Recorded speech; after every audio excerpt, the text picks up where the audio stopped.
All right, well, we have a lot to get through, so I'm going to call the meeting to order. It is 6:32 p.m.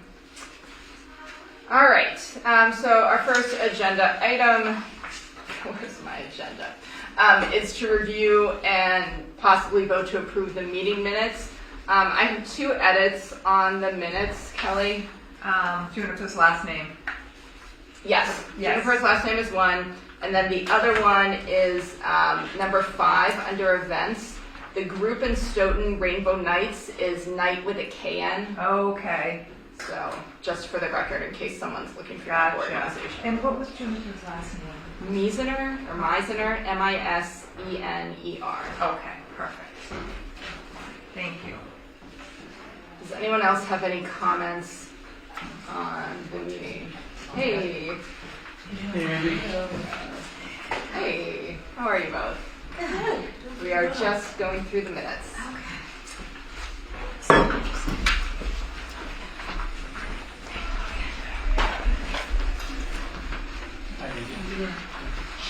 Hi, Colleen. So if there are no other comments on the minutes, then can I have a motion to approve the minutes as amended with the 2 notes? So moved, Roger. Second. All right. And then, Kat, when we approve things, we are just going to go around the table, say your last name. And what do we say? Yes? Yes. Okay. Yes or no? That's what Craig keeps us in line with order. Colleen, can we just start with you to approve the minutes? Probably yes. Roger, yes. Emmons, yes. Adams, yes. Bornstein, yes. Cobell, yes. Foster, yes. Harris, yes. All right, so the minutes as amended are approved. All right, membership updates. We have a new member here tonight. Yay. So this is Kat. I'm going to let Kat introduce herself. Tell us whatever you would like about yourself. If anyone has any questions, welcome to ask briefly, but Sure. welcome. Hi everyone, I'm Kat. I moved to Easton in February. I'm originally from Philadelphia. I work in regional government and municipal government, kind of like the regional planning agency OCPC for Easton, if you're familiar. I work with the Greater Boston Regional Planning Agency. I do environmental work, but a lot of our work, or all of our work, is centered in equity and environmental justice. And yeah, I did the Peace Corps in Tanzania. Always happy to talk about that because it was a great experience. And yeah, I've lived in a couple places in the U.S. and we really like Massachusetts, so we call it home here now. So thanks for welcoming me. Kat was very involved with the master plan committee because of the overlap with her hometown and her professional work, which is how I got to know her a little bit because she was writing some particularly thoughtful comments and observations on the master plan. And if you want to share with the committee why you agreed to consider applying for this committee, for the Human Rights Committee, how you feel it matches your interests. Oh yeah, sure.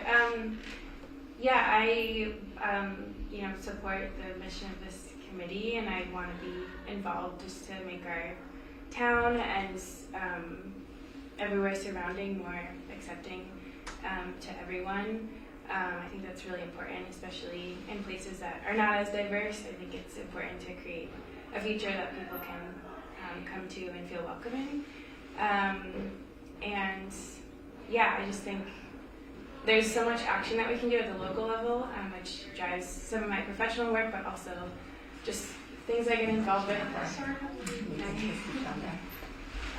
Yeah, just things I get involved with in my personal life too. I just think it's really important to stay engaged and involved, especially at this pretty critical political time. So yeah, I just want to do the work with you all. So We're very happy to have you. Thank you, Kat. And we have our second new member here as well. So Juniper, many of you saw it last month when she came to observe our meetings. So we're thrilled to have you on board as a member. Kat, our other new member, just kind of gave some background about why she was interested in joining the committee. If you want to give just a brief summary of why you were interested, that would be helpful. I was interested because I've been involved in my school's GSA for a while, so human rights has just been something that I've really considered, and I just thought it'd be really cool to be a part of it for the town. Great.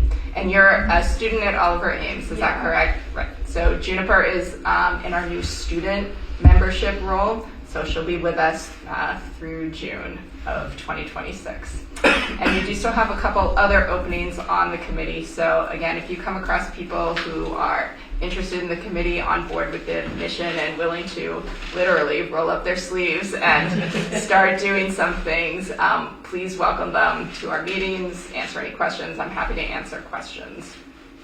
Can we go around the table very briefly for Juniper and Kat and just say your name, your role here if you're representing another committee, and why you decided to join the Human Rights Committee? Colleen, could we start with you again? So I'm Colleen Brother. I'm the representative from school committee.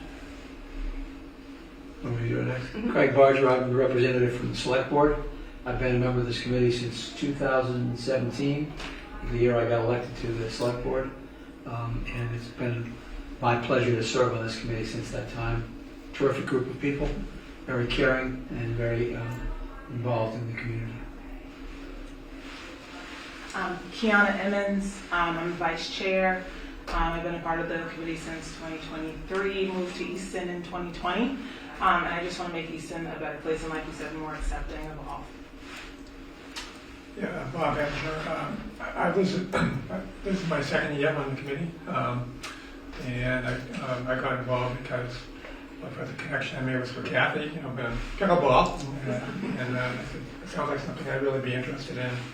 And I didn't realize until I became part of the committee how it linked with a lot of work that I did when I was a union representative for the Teaching Association, and spent so many years doing lots of the work and making connections and hopefully improving the lives of teachers. And it was an opportunity I saw to be able to improve the lives of people in the community, do whatever I could. Great. My name is Liz Bornstein. I'm currently the chair of the committee. I've been on the committee since its resurrection in 2016. It had been active before, but a little latent until 2016, and I've served in pretty much every role: chair, vice chair, treasurer, and I've mostly been on the committee with a short sabbatical off the committee. And the mission is what got me, right? So this is what I want our town to be, so I want to be part of the solution. And I'm Kathy Foster. I've been on the committee, I think, since 2018-ish. Anyway, and I serve as the treasurer, and it's been very interesting. We've had gotten involved in a number of different things, and like everyone else, I'm all for the mission and want to improve this community. We've lived here 45 years, so invested for a long time here. Yeah, so hi, I guess I'm in between ones. Hello, how are you? I'm Angie Harris, and I've been in Easton since 2020 also, and I've been on the committee now for probably about 4 months, maybe, like 3-4 months. I'm a relative newbie for the most part, but reason I want to be on the committee, of course, is because I want to make the town a better place. I have a child who lives here, and also that, it's considering our current political climate, that trying to do as much as you can to try to make people feel more inclusive and included, etc., is important. So that's why I'm here. Great. Kelly, you want to Oh, and I'm Kelly. I take the minutes, and I love the committee. So it's awesome, and it's great people, and it's a great mission. So And you've been involved for many years as well. yeah. Yep. Okay. All right. Well, welcome again, Kat and Juniper. All right. So our next item is an update on all of our collaborations. Colleen, I'm going to have you do the two that are school related. Okay. So the superintendent advisory and the DEI parent advisory. So there's no update for DEI, and let's see if I can get the superintendent advisory minutes up for you. Okay, so unfortunately, the superintendent advisory committee happens in the middle of my workday. But what I have been able to do is get the notes, and a lot of it is stuff that's covered at school committee. So at the last meeting, which was October 20th, They went over the budget. I kind of chatted about the budget, which I'm sure you're aware of. We're having some struggles here in the town of Easton. They also did, and they made the point that residents may not be seeing changes in the school and the stresses at the school, but the staff are seeing the changes in the stress. So it's only a matter of time until that facade kind of cracks and that those budgetary restrictions really start to become more public, forward-facing and visible. So they did say that morale is low due to some of the uncertainty. We're also in negotiations with many of our bargaining units, so that's also just another piece to keep in mind for the school department. There will be additional programs affected next year. They didn't say which ones.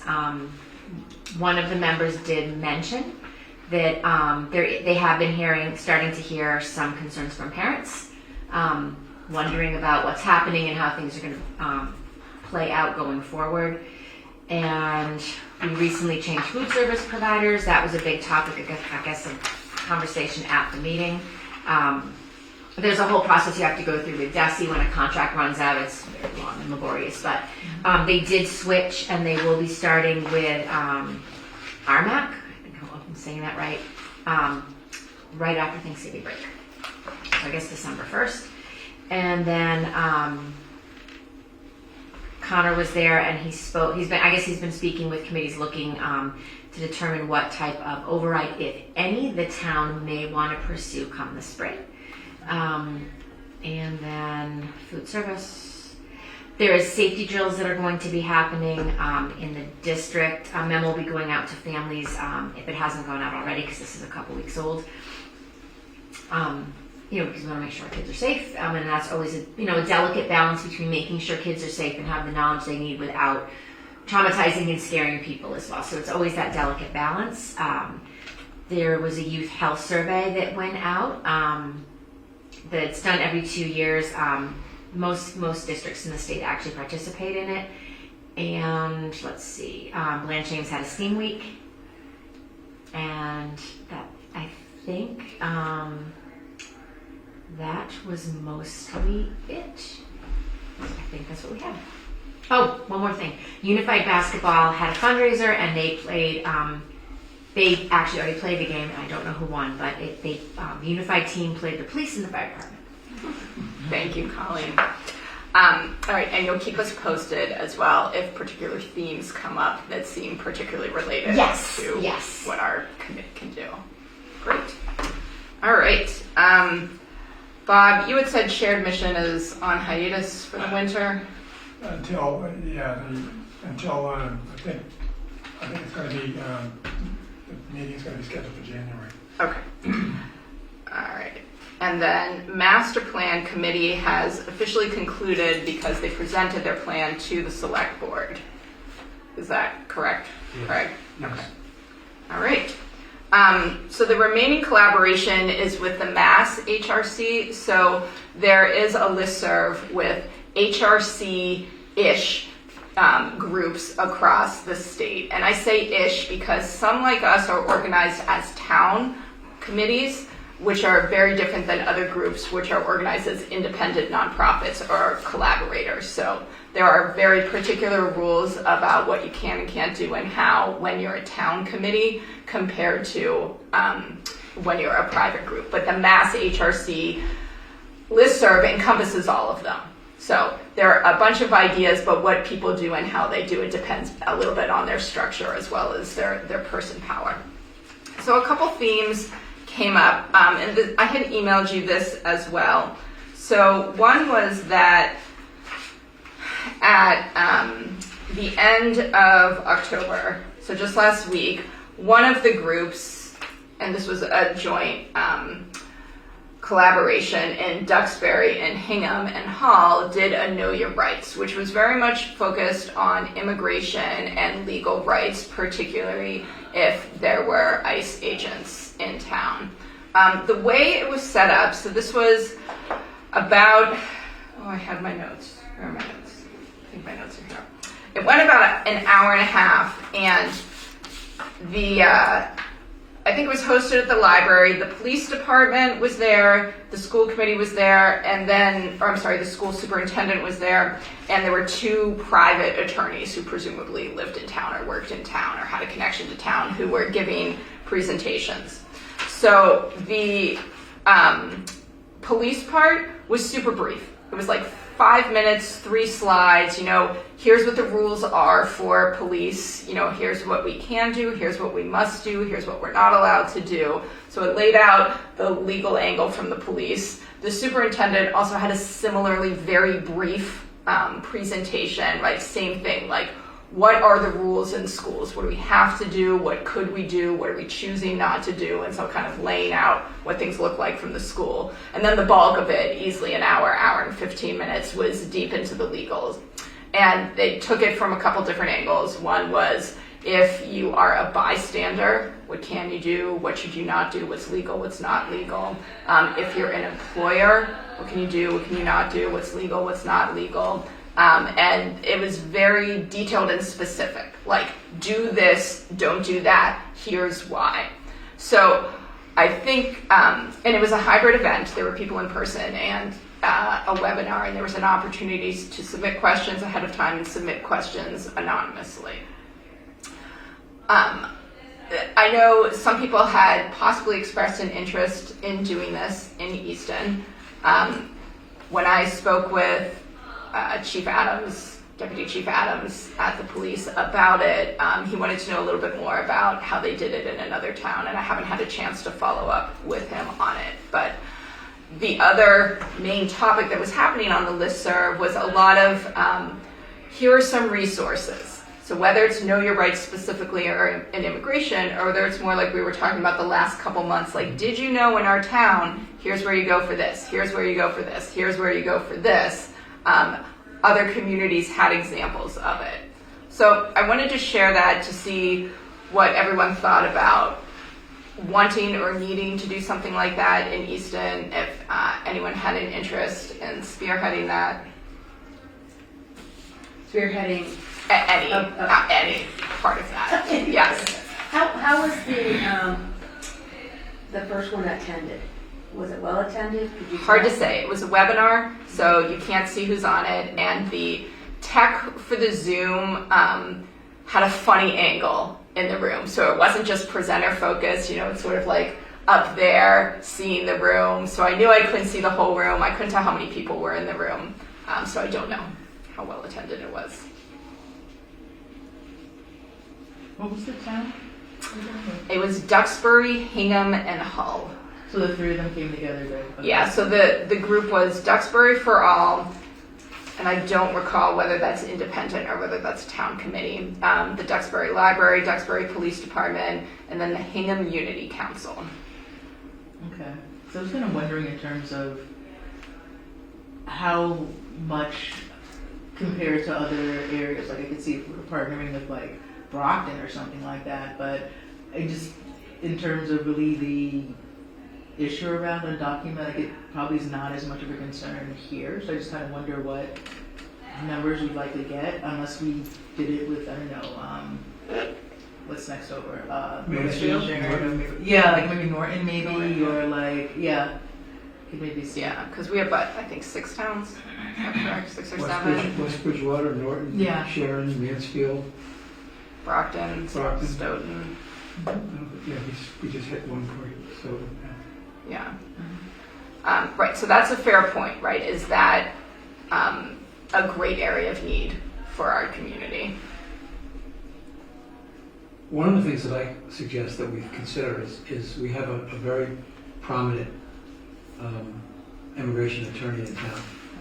And I'm wondering if we invited Masa to come and talk to us about specific to this area or what she knows about this area. Because I know most of what she's been involved with has been out of state and in Boston. But maybe she could bring us up to date on the kinds of things that are happening around here. Then we can make a determination whether we want to do something like this, whether we want to get involved in other towns. Yeah, I think that's a great idea. I would like to have her come. Yeah, that's a good idea. And also, do we know of those abutting towns? who has human rights That's committees. a good question. We should look into that, because then we could approach them and see. And whether they're town-sponsored or whether they're, Right. nonprofits. And on many levels, we could coordinate things, so we should. Okay. All right, I can reach out to Masa and ask her that. Is anyone willing to do a little research and just see what our neighboring towns have or don't have? Okay, thank you, Colleen. Would using that committee be a way to do it also? Using which committee? The umbrella. The Mass HRC? Yeah. It depends on what we're asking. So I can't. Like, do they have a membership? Yeah, that's a good question. I will ask. And for Kat and for Juniper, they meet, they have a hybrid meeting on Friday mornings or something, is that? Yeah. So sometimes it's hard for people to get to. 'cause It's like they work. Fridays at 10 or something like that. Okay. So, no, go to class. But if you're flexible and this is of interest, you're welcome to do Do it. we have any idea when the meetings are going to be, like the next meeting? They are monthly meetings. I think it tends to be the first Friday. I don't know if I have. I will confirm the date of the December meeting. Okay, so it sounds like in terms of Know Your Rights, we want to do a little more research on what the state and needs of immigration are sort of in the greater Easton area, both in collaborating towns, and I would check with immigration attorneys to get a sense if they have a pulse on the local, like, is there a lot, is it a certain nationality or demographic, and we will reconvene in December on this topic. Okay. In terms of the list Mm-hmm. of things, I think that would be something that would be I'd be interested in working on putting together what. What, resource list, is that what? Yeah, the resource list. And I would consider organizing an informational session where we had the local groups that provide unique services speak. You could have the list and hand out to everybody, but if you could have like the Y talk about their cancer and all the things they do. We could have Stephanie and from Old Colony or what? No, where is she from? Cantab. Remember she came? Yeah. Well, the police department, and she's out of the Council on Aging or whatever. Yeah. And then we could have 4 or 5 speakers, speak just like 10 minutes, and then people could ask questions. And it could be hybrid so that then we could get people that aren't here as well. That's a good suggestion. Okay. I agree that I think that is a useful resource for the town. I think it's very much a collaborative resource. And so again, where it's housed, how we present it, how we update it, I think we don't necessarily have to figure out now, but moving forward. Start working for it. Yeah. And I know it's related to your shared mission. Right. And so if they could sponsor it with us or something like that, Yeah. that would be, I think, helpful. Okay. Is anyone else interested with Kathy in taking a first look at how we might start on this project? Sure, I can work Okay. And I'm happy to help with that as well. So you two figure out a starting point and we'll see what the next steps are from there. That sounds great. All right. Thank you both. Okay.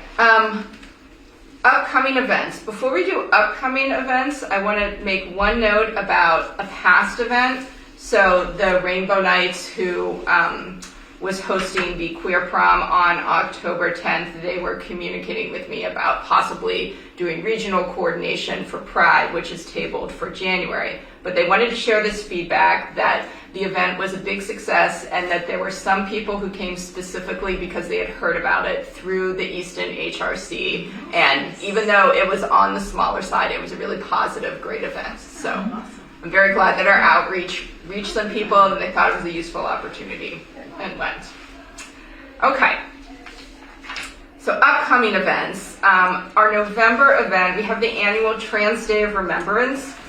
So this is scheduled for Thursday, November 20th.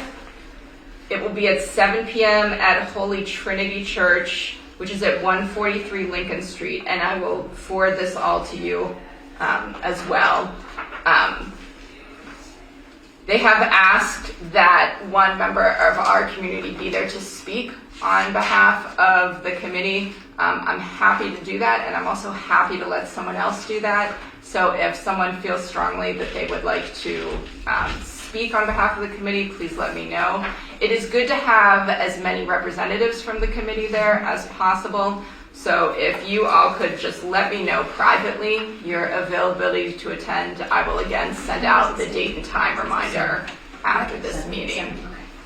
And the flyer that I'm passing around, it has our logo on it because in the past we have co-sponsored it with them.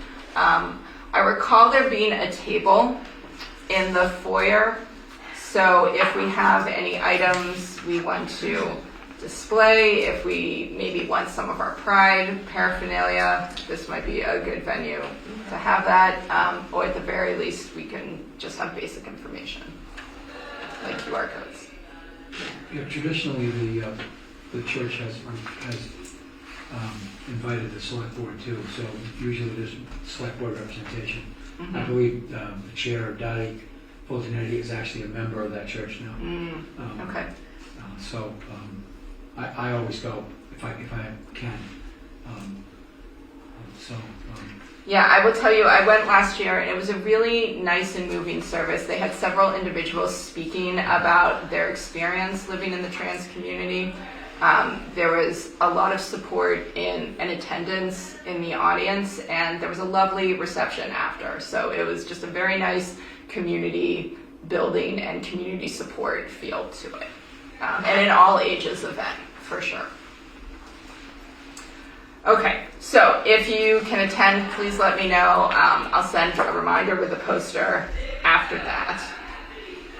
All right, next event, our Lions Club holiday Oh, yeah. parade and festival. So Saturday, December 6th, from 12 to 4:30, and Kathy, you said you're going to provide a table, and Yeah. you were going to look into ordering some giveaways. Well, we should talk about that. We're going to talk about that. I'm going to talk about that. All right. The Saturday is the table, right? Right. Yeah. And you said what time? 12 to 4:30. 12 to 4:30. Okay, I will send out a sign up for that. So if everyone could do, at least an hour shift so we have coverage. Bob, the 6th? Saturday the 6th, yeah. And it's an outdoor table? Yes. Okay, got it. So we do have a tent, I believe, if we need one. Yes. A tent? I have a 10. Okay, but no heater or anything Yeah. like that. So you have to prepare for cold and wind That's warm. and things like that. And then the parade is the next day?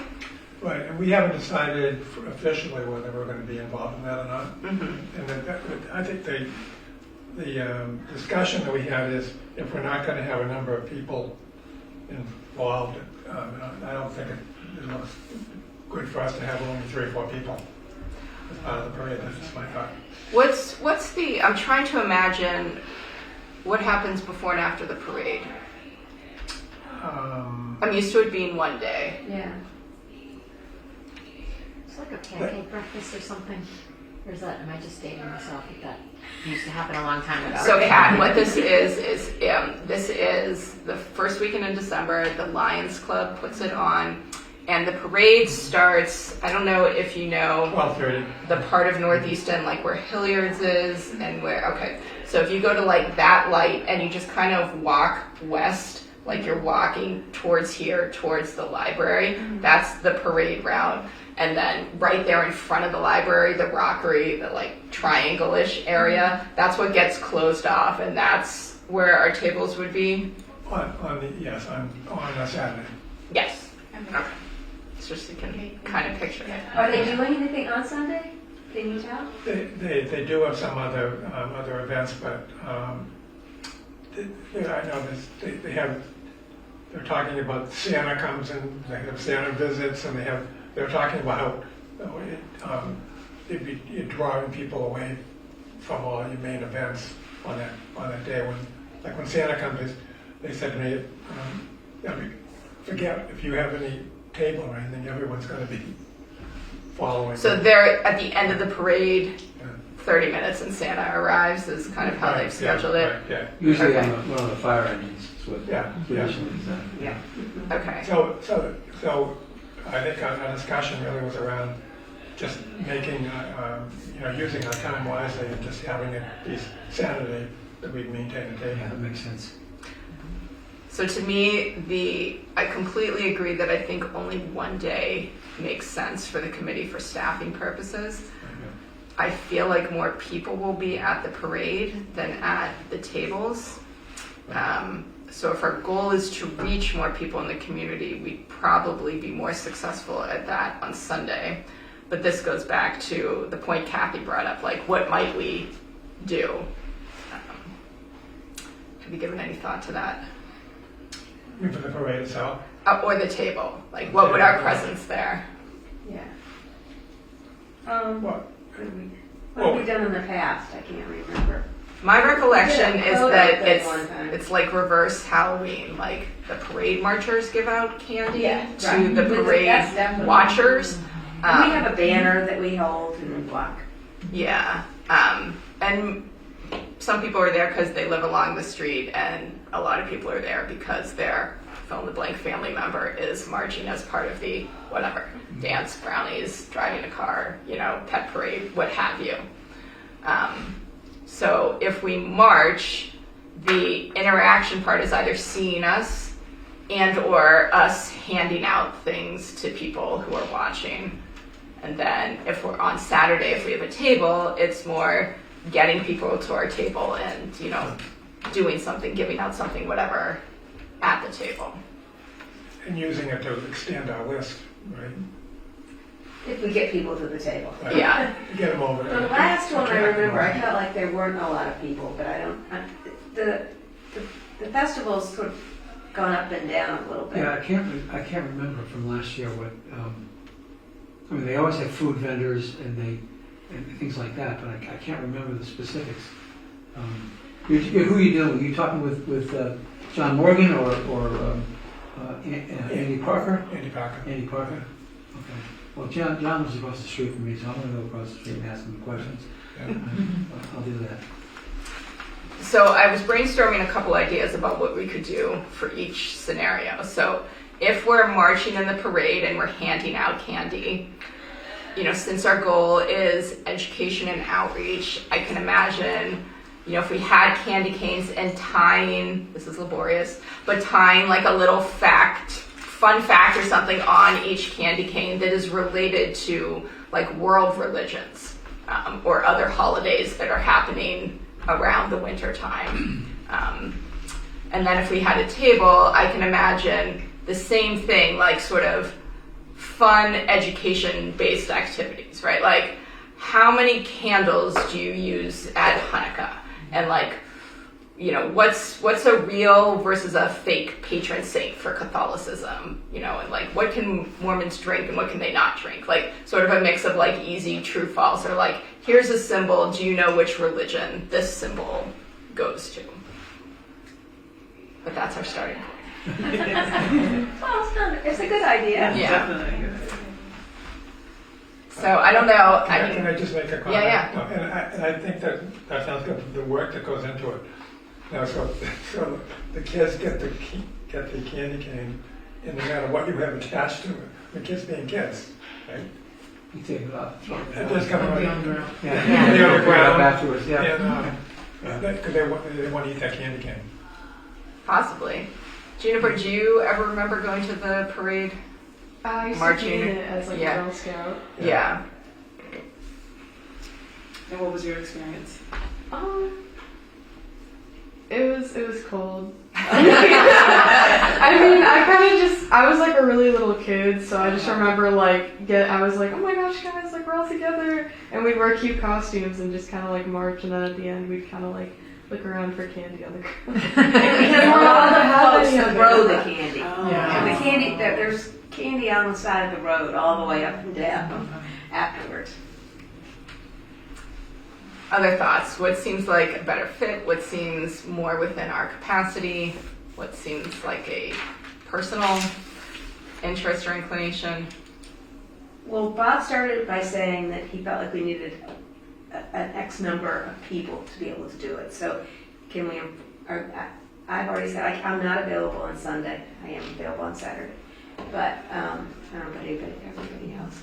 I am available Sunday. So that Sunday is our numbers, right? Like, Yeah. so why don't we start with Right. Sunday? Right? Like, who would be available? Do you know what time the parade is? Yeah, so gathering at, excuse me, at noon, and the parade starts approximately at 12:30.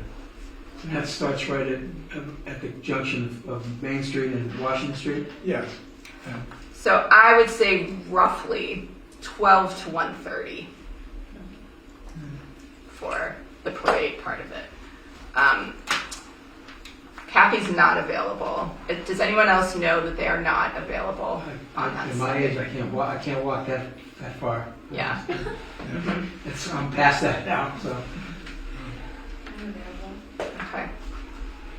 I should be available. I might be. I have my kid that weekend, so it depends if she's gonna be willing to walk with me. We'll do whatever it takes. Yeah. Let's bring my kids. Yeah. I'll be available. Yeah. Yeah, that's the idea, is to try to bring family members and other people. So Yeah. I don't know, my sister-in-law's a real brother, and Yeah. they don't live in Massachusetts, so I can't drag, like, hook them all in. They live in Rhode Island. So, Maybe. all right. And Bob, you're not walking. Are you walking? I possibly could, but I'm not sure. Yeah. We'll call that a I've maybe. been having some issues. Right. All right. So that's like, let's just say, Juniper, are you still checking or? Yeah, I have to check my work schedule. Okay. So, I mean, let's just say that's 3 members, a couple kids, and maybe we get a couple allies marching with us, maybe 10, which is small. So that's what the parade might look like as an estimate. Saturday, what do people's availability look like on Saturday? I'll be there. Yeah.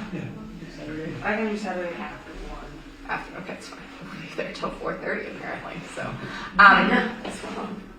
all right. I mean, it's sounding like Saturday is a better fit for people. Yes. Yeah. Yeah. Okay. So we will plan on Saturday. We'll plan on doing a table. I will send up a sign-up Genius that will roughly go 11:30 to 4:30. But Bob, you'll let me know what the actual setup and arrival times are. If it's one of those like we have to get there at 8 to set up, or that's. Yeah, I was just told to make that would be the time that you'd want to be there, so to get there in time to set the table up. And all we're talking about is snapping one table up, right? It's a little more than that, right? But like the tent, the table, the chairs, If we're doing a whatever tent. we're. Yeah, if we're doing the tent, it'll take longer, so we'll probably have to be there an hour before. Okay. All right. That would be All enough right. time. So we'll plan on Saturday. You'll keep us posted about exact times for setup and ending, and we'll set it up so the shifts are an hour, maybe an hour and a half. For I people can to be give you there. those times now because it's 12 to 4:30 is the time that we have the table set up. So we'd have to be there. It'd have to be 11 to 4:30. Okay, so we arrive at 11 to set up. 11 to set up. Do we know where we'd be sitting up? Can we make a request to be, up on underneath the overhang as opposed to? We have been up on the Terrace. I did ask about where it's going to be, and the only guarantee I got is you will have a spot. Do they have heaters or anything? Oh yeah, right. there are no heaters. Dress Oh, warmly. okay. Yeah, Oh. everyone's outside. Okay, and so then the question is, what will be at the table? I like your idea. Resources? What? Food resources? I mean, SNAP's like a real thing. Like it's. I don't see this all being cleared up and fixed by a month from now. So like, where to get food. Like, I know we have the Easton Food Pantry, but maybe directing people that way. Other resources, other places people can get food if their food's insecure, if somebody else's food insecure. I just feel like that's like a real pressing issue right now, and it's snowballing, I feel like. Yeah, I feel like the pro and con to that is it is a very pressing issue, and the best case scenario is that we do all that research and it's not an issue by that weekend. That would be fantastic, but I think things are too uncertain and changing for us to know now, right? So if we did that, we would have to do it all now and stay up to date that week about what the options are. Who else in Easton, Craig, would know or have access to that information? Is it something, do you think, that Easton Food Pantry is already putting together? I would think that you could reach out to Ken Wood and ask him. I was going to say that on Monday, they're open from 11:30 to 2:30 or 3:30 at the church on 106. I went over there at 11 o'clock. The line was already, the cars were already lined up almost to the entrance of the church. And I stopped to talk to Ken, and he said that they were just overwhelmed with the number of people. They were getting calls from veterans groups, they were getting calls from other shelters, from other food pantries, from the governor's office, because of this whole thing with SNAP. And I had friends who said they drove by earlier and the cars were there at like 8:30. So there's no question that it is a huge issue. But I would suggest you just reach out to Ken or his daughter, who's sort of coordinating things with food pantry, to find out. Okay. Does anyone have capacity to do that component of it? Okay. I don't know if people saw this, but Running Water sent out something today that they're putting together boxes of people. If they need, they can come and get some food. That's fantastic. Yeah. That's so great. And Aldi, like I know there's one in Brockton, they're actually doing, it's a $40 Thanksgiving, so it's a 10-person Thanksgiving dinner, and it's like if you look at all the stuff that they provide for $40, it's a pretty good deal if someone has some resources, and if 10 people get together, it'd be a couple families, so I just think that's like a good resource. I know there's a few restaurants in the Brockton area that I've seen on social media, like Joangelo's, like kind of some on I can't think of the other place, but there was a couple places that are doing like $5 and $6 meals. Kinfolks, I think, in Taunton is also doing. It's a barbecue place. They're doing some pretty inexpensive meals right now if people need them. And yeah, there's just. Well, I'll read out to Ken, but maybe you could put together, when you're looking, it seems like you know a few places that we can include on our list. Well, I can tell you that the Easton Women of Today and the Oaksame Memorial Hall are warmly invited to share in a community Thanksgiving feast at Oaksame Memorial Hall Thursday, the 27th of November. Dinner will serve at 11 a.m. in the gallery room. This is something I'm putting in. I'm put it in the synagogues weekly. But this is something that I can send to you. That you can send it out to the committee because Joni Lundgren, who also is at the Trinity Lutheran Church, she's coordinating this. I think it's a fantastic idea. I don't know the Easton Women of Today. I don't know anybody in that group, but I certainly know Joni. So I'll send it to you. All right. Okay. That sounds great. So we'll definitely include something at the table about food assistance. Now, I'm assuming that the Easton Food Pantry might have a table as well. They usually do have a table at the events, yeah. Because I was thinking we could also collect food, but if they're there doing that, that might be redundant. So maybe if Craig connects you with Ken. Yeah, I'll talk to Ken. Right. I'll Yes. ask him. Collaboration would be the goal. Because if not, they could also send out to our allies to come and bring Some food. Right. collection. Non-perishable stuff. Yeah, and I'd also like to probably crowdsource that with our allies beforehand, and really whatever we're presenting or handing out, like do it only a couple days beforehand if the need is still there for that at that point, and maybe even have a whiteboard there if someone's like, oh, did you know about, right, and just write it up there, because I think that's going to happen. Did you know that this restaurant's doing it? Did you know that someone else is doing it? So, okay, so food security will be one component of what's at the table. In terms of the Human Rights Committee, obviously we have general information about the committee, what we do, our ally list that you've heard mentioned a couple times. So these are people who are allies to the committee. They're on board with the committee's work. They want to support what the committee does. Sometimes that means volunteering and showing up at events. Sometimes it means helping with ideas. And so we always have a sign up wherever we are for people who just want to stay abreast of what the committee's doing. So other ideas in keeping with the holiday parade and festival. I don't know that we have to do anything else. I think I think in the past we've gotten more engagement when there's something at the table besides information. So I would lean towards some sort of education or activity. It doesn't need to be on the scale of what we did for NRT. So I don't know if you know about NRT Festival. The Natural Resources Trust is, what's a good way to describe it? It's conservation and farmland that does educational outreach as well, and is sort of a big part of the Easton community. And it's right at that intersection we were talking about, where Quinio and Hilliard's is. And you've gone on many field trips to NRT. But they have an annual harvest festival every year, and so that's typically where we do a big event because there's a lot of foot traffic there. And this doesn't necessarily need to be that big of a scope, but I think having something at the table would be helpful.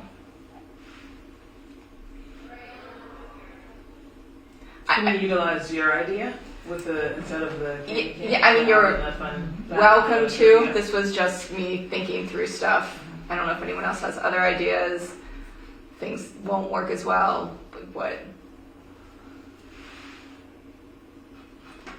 I mean, have you done things in the past that are like games, like a Jeopardy board or a word search or something like that? Not in particular, but that's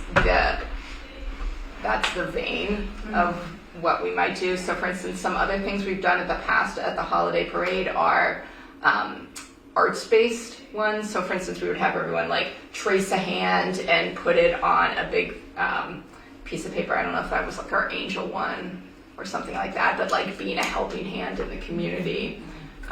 We did a fingerprint one as well. So there's a lot of public art component, but like the Jeopardy and the quizzing stuff, I think could work well for this type of event when there's an education component. Like, did you know beyond the religion that you celebrate, there are other religions, and here are just some things to know or fun things to do. What if you had a jar with a whole bunch of those cool little facts in there, and they come by, they pick something from the jar, and then you have another jar next to it that's like, I don't know, candy canes or something, and that's an estimation jar. So somebody could win a thing of little M&Ms or. So there's like a fun, silly thing that kind of draws kids over, but then there's also a jar next to it. So they pick the fact, and they read the fact out loud, and then they get to make their estimate for their thing. And then so you get, I don't know, it's like easy. Well, the candy cane part's easy. The coming up with the facts is a little bit of work. But. Yeah, we could do that. I'd be on board with even more than just reading the facts, but like having them like do a quiz or I think a Jeopardy board about facts about different religions and things around the holidays. And what are you picturing with a Jeopardy board? Like, how would that work? I think like a trifold poster and with like Velcro of like maybe 4 columns of categories, and then the question is on a piece of paper, and then you take the Velcro off and the answer is behind it. Oh, craftiness. We're all in all. Okay, that's amazing. Kat, I'll be happy to work with you on that if you want some help. All right, perfect. So here's the other thing to think about too is weather and wind, right? So whatever we design, we're outside. It might be a day like today. It might be kind of wet. So we want to design something that can withstand that as well. And we'd have a tent, which is a little bit of cover. And just so you know, for context, our committee does have a budget that we can work with. So for instance, like for buying candy in a jar to give away, we can do that as well.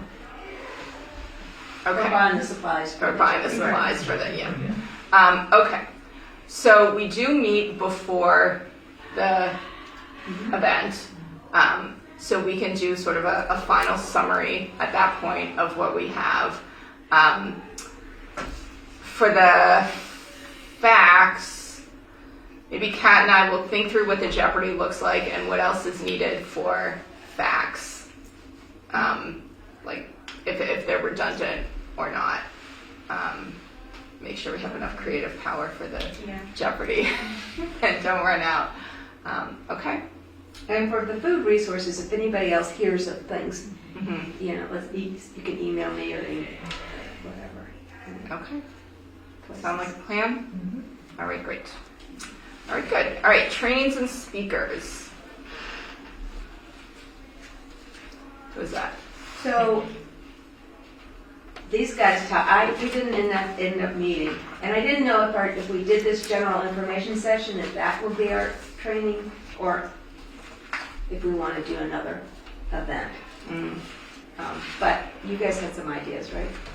Oh, yes. Yes, and the idea was to have Angie be one of the speakers because of her specialized background, which if you'd like to elaborate. Yeah, I'd be free will. But yeah, I do trainings on diversity and inclusion basically for my job all the time. And so it would be fairly easy for me to do. But if again, it might depend on what kind of focus. If it's going to be like, you know, is it in like humility, or are they learning to be nice to each other? Or are they learning terminology, or like how to respond to feedback or respond to microaggression? You know what I mean? Like kind of what would the focus be? The length and stuff, but it would be fairly easy to do. And Kathy or Kiana, you had just said doing this in conjunction with our hypothetical resource fair, right? Yeah. Doing it in conjunction? Or, well, I didn't, or I was actually saying instead of, but I'm not trying to, I don't know that they fit together, do you? Well, the only challenge that we've had in the past when we've done trainings is getting people to the training. Yeah. And so there's a higher likelihood of attendance if there's other stuff going on. If people are already at location X for something else, and it's one of many offerings. What are your thoughts based on the trainings you've done, Angie, about in-person versus online? You usually get more people on, you know, it depends. You get more engagement in person, but you get more people online. So it really depends on what the focus is going to be. And also if it's something where people are going to be in groups or having some sort of like a conversation or a discussion at all or breaking them up, it could vary because sometimes when you do it via Zoom, people don't really show up or they don't really talk or their screen's off or what have you versus in person. So it really depends on what the focus is and what the overall goals would be. And then the time of the year, because if it's close to work, they're definitely going to. Yeah, they're like, not going to use show up. Zoom. Yeah. Yeah. So traditionally we had done this as our winter activity. This winter. Like March. Yeah, like, you know. Oh, okay. In the past, we had sort of organized, because we're a volunteer committee, we don't have staff, and we meet once a month. We had tried to think of the year in terms of quarters and doing one major thing each quarter. We get pretty heavy in the fall because NRT is in October. Holiday Parade is a little less work than NRT, and that's December. Trans Day of Remembrance is becoming an annual thing, is less work. Through March tends to be quiet in terms of other things in town, right? That would be our own thing. And by the spring, in the past, we had put on a Pride Festival for several years, and so much of the spring was gearing up towards that, which typically occurred in June. So, Angie, if you did something like that, do you think that Raising Multicultural Kids would want to co-sponsor something like that with us? Oh, sure. I was going to say that maybe the Joe Petey's group might also want to be, because you've got all those other groups that are doing things in town, and if you want to draw people in, the larger the sponsorship is, the larger the number of people that are going to show up. And I mean, Raising Multicultural Kids, that's a great idea. Because Yeah, that would be great. Denise and Kelly are terrific, and they have a real large audience as well. So, but I think the Joe Pease group and This is the shared mission Yeah. group you're talking about. because they have the resource to get the word out even more than we do. Yeah. So my goal, based on what I've seen over the last close to 10 years, would be to try and reach out beyond the choir on this one and to reach people who wouldn't necessarily see it and be like, awesome, I've been looking for one of those and I'm excited to go to it, is to get them through a group they already are highly involved in and trust and feel safe with. So whether that is a house of worship or the Y or Chamber of Commerce or something like that, I think those would be beneficial partners, which then goes back to what do you want and who is it for type of thing. I would love to see what the movable middle is in Easton. Who's just, they're not necessarily anti, but they're not like gung ho sign me up for the Human Rights Committee. That's what I would be thinking, and I feel like figuring out a good partner for that would then, I'm imagining, would be a relatively quick conversation, because I'm sure you would know the questions to ask, like, who are these people, what is important to them, what are issues you're hearing in, whatever community X is, and in your brain you're probably translating all of that into... Basically, Yeah. what the workshop would entail. So for the most part, it would be, like I said, usually around an hour long. So like an hour, and if it's, say, theoretically, Marchish could be in person, not too many storms or anything then. And then, RMK, depending on, again, what the focus would be, I'm on their advisory board, so I could talk with Denise and stuff pretty easily. In terms of thinking about what would also work with the current political climate, because there's also, who knows about DEI stuff, who knows about, some of these other issues, so would it be more beneficial to maybe focus on how to get along with people who might think differently than you, or how to interact with people, how to have difficult conversations, or how to, we do have a Trump store here, so, we have a variety of opinions, obviously, in Easton, and so, as opposed to emphasizing a certain vantage point, per se, it might be more beneficial if trying to get that middle ground people to recognize that people have a variety of different opinions and perspectives, and to be able to get along and live in the community together. That's a good idea. I like that too, because it might not resonate with people if it's one vantage point or another, but if it's, how do I get along with people? Or, who don't always agree with me. I like that. I would definitely defer to your expertise in this in terms of framing and delivery and what is presented how. I do feel like education is important. So for instance, people might be like, no DEI, but they might not actually have a full or a correct understanding of like, well, what do you think that E means? Like, what does that actually look like, right? And saying like, here's what equality is, and here's what equity is, and here's how they're different. And that in and of itself, I think could be a good takeaway. So I wouldn't fully shy away from that content, but I think you're the expert, and we're not quite with who our audience is yet. Right.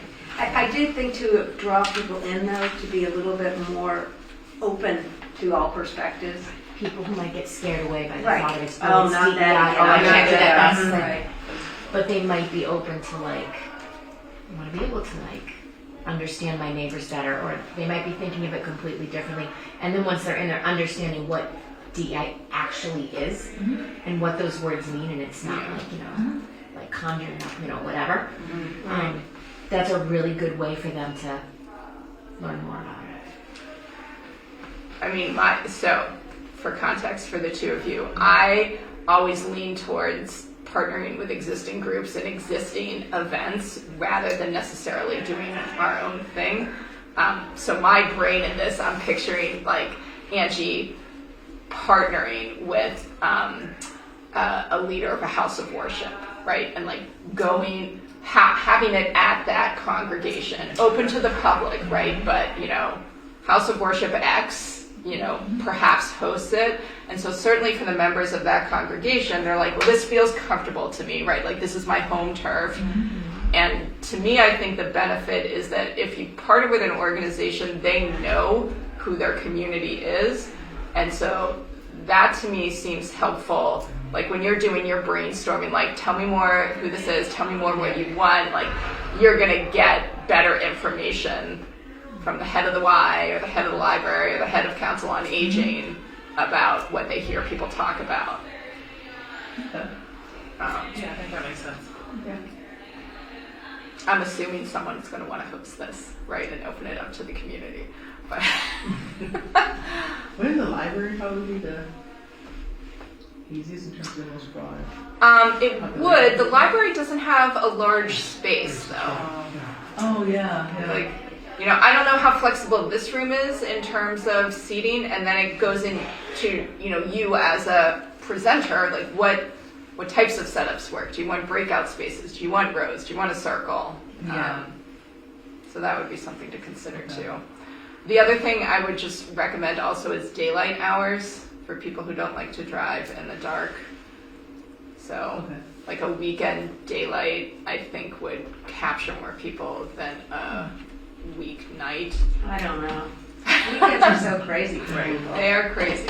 Yeah. But that probably goes back to the community. Yeah. Right? Like I think targeting one community, like if you have a willing community partner who's like, yeah, I think whatever my community is, like would enjoy that, you start with that.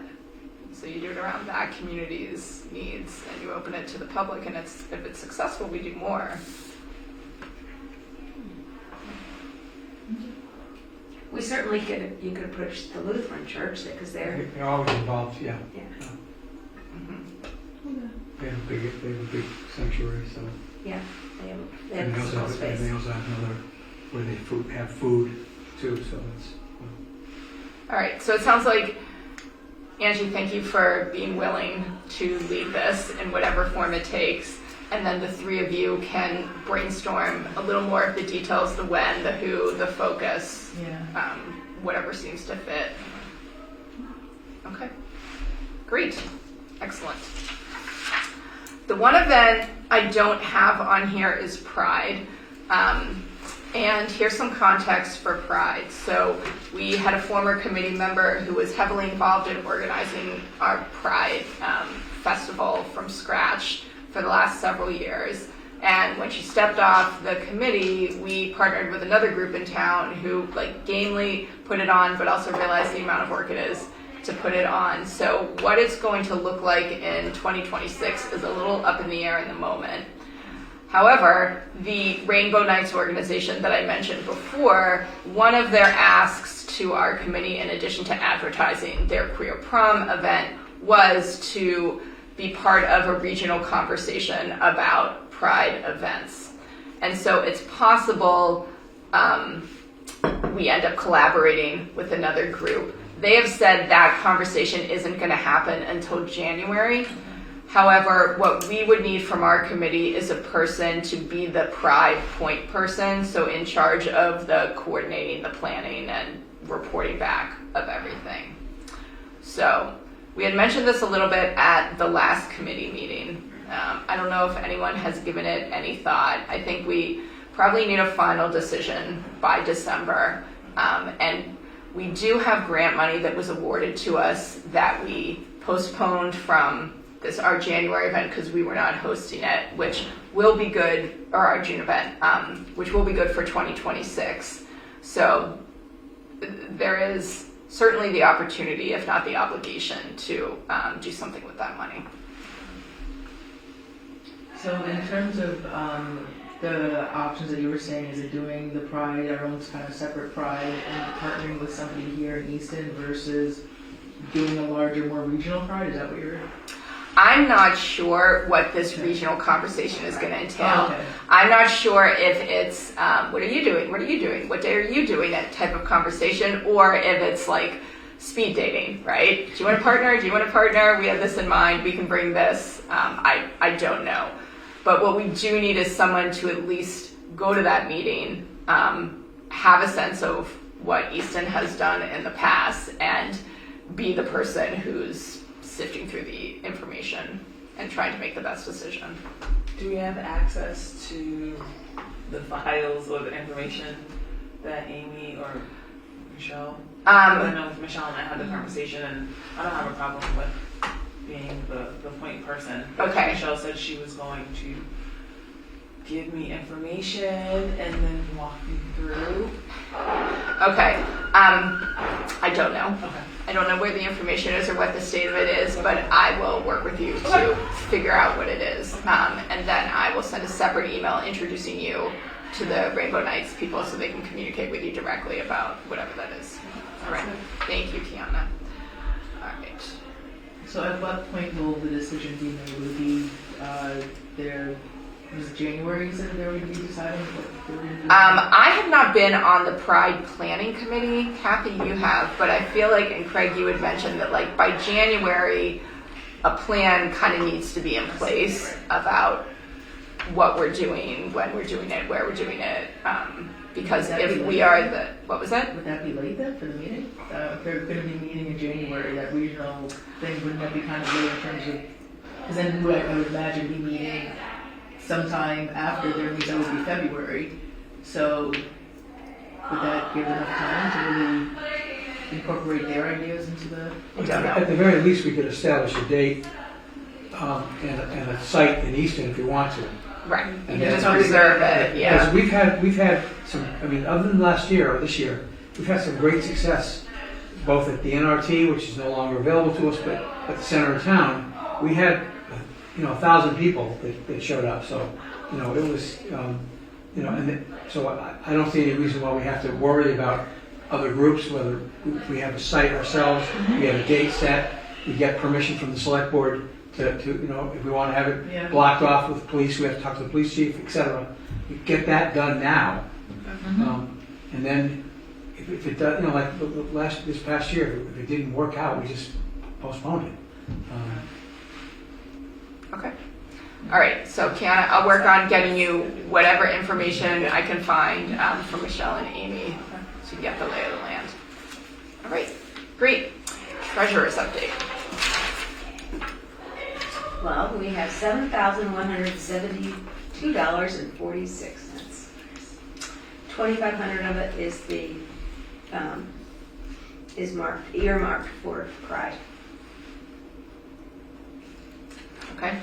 Is that number the same as last month or different? No, that one. Well, we spent. It's up here.